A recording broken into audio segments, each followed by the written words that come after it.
guys, we are here with Ben Gallaher, and we're hanging out at CRS, first interview of the day. How you doing? Fantastic. I'm happy to be here. Good. Thanks for having me. We're thrilled to have you here. So you are, as it's put in your talking points, a triple threat singer, songwriter, and self-taught musician. Very awesome. Talk to me a little bit about your journey into music. Yeah.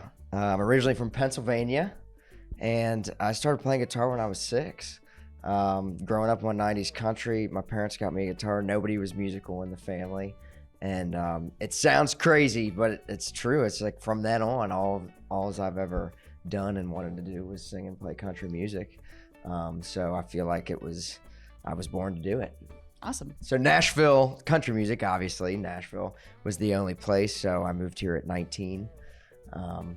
And this is where it's at. Awesome. Yeah, it's the place to be for As sure. you can see with the view. If it wasn't raining. It's beautiful. All right, so I want to talk to you about this prison tour thing. I think that's super, super cool. I'm not going to get into the political side of stuff, but been playing in Pennsylvania prisons for over 10 years for the inmates. Let's talk about that. Yeah. A friend of mine and a fan in 2011, he worked at one of the state prisons in Pennsylvania, and he said to me one time, he said, "Hey, man, you ever think about coming in and playing for the inmates?" I said, "Hell no, I haven't thought about coming in and playing for the inmates," but it reminded me of Johnny Cash. Mm-hmm. So I went in that year, just it's solo acoustic by myself, and just did one prison. And it kind of, in 2012, then it naturally spread to a lot of the other state prisons in Pennsylvania. And so I decided to make a tour of it. And 10 years later of doing it, I had to do it virtual last year, obviously, because we couldn't go in, but it's a really powerful and moving experience. I could tell you stories until I'm blue in the face, but I remember one guy coming up to me afterwards, because I get a chance to talk to some of the inmates on their way out, and he said, "Man, I got to tell you, I've been in here for 20 years, and I hate country music, but those songs just changed my whole outlook on life. And you make me want to be a better person and chase my dreams when I get out of here."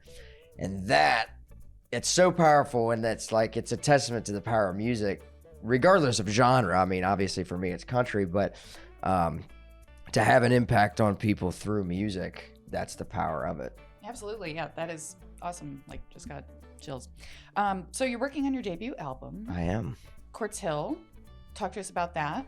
So we are in the process of making my first record, and it's been absolutely fantastic. I've been on the road for a long time, playing a lot of these songs and seeing them react to fans, and that was kind of a big deciding factor on which songs to cut, because the one thing is it's hard you get attached to these songs. We're picking from 300 to 400 songs I've written, and it's hard to narrow them down to 10 to 12 to 15 songs for an album. So I've always loved to use the live thing to know if a song's connecting with an audience or not. You can tell if you're losing people with the second verse, then something ain't right about that, But if there's beers raised in the air and they've never heard it before, that's a good sign. So yeah, it's an exciting process. In the studio, we got a couple more songs to cut and lay the guitars down, and that's another process that I love so much, is playing all the lead guitar on the album and writing those parts. To me, it's always been, the guitar has kind of been an extension of the lyric, because it makes you feel something. Absolutely. Awesome. Well, congrats on that. Thank you. Yeah, looking forward to it. All right, so here's my fun questions, if you're ready for them. Always. I mean, even if you're not ready for them, we're going to do it anyway. Let's say, hypothetically, you were a professional wrestler instead of a musician. Okay. What would your walkout song be? I mean, Eye of the Tiger. Nice. Pretty good answer. Yeah, I like it. Pickles, yes or no? Yeah. Bucket list collaboration. Ooh. Eric Church. So doing what you do, you interact with celebrities, famous people here and there, hobnobbing, rubbing elbows and whatnot. Do you have anybody that you've ever just met and totally fanboyed out and embarrassed yourself? And if so, please tell us the story. Definitely, but I don't know if I've done anything that I was like, oh man. We were out with Leonard Skinner a bunch of times, opening up with them. Awesome. And that was pretty crazy watching them play, Sweet Home Alabama night after night like it was their first time. But how many times do you think they played that song? Oh my gosh.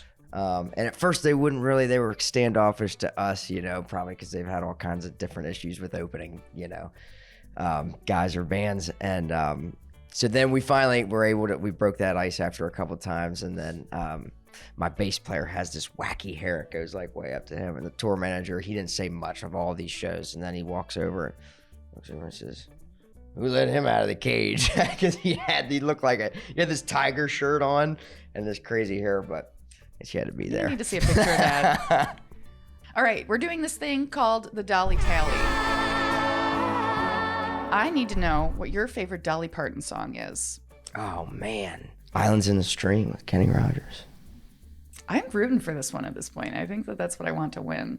All right, Ben Gallaher, it has been awesome chatting with you. Thanks for having me. Yes, of course. I hope you have a lovely CRS. Thank you. You guys as well. Thank you.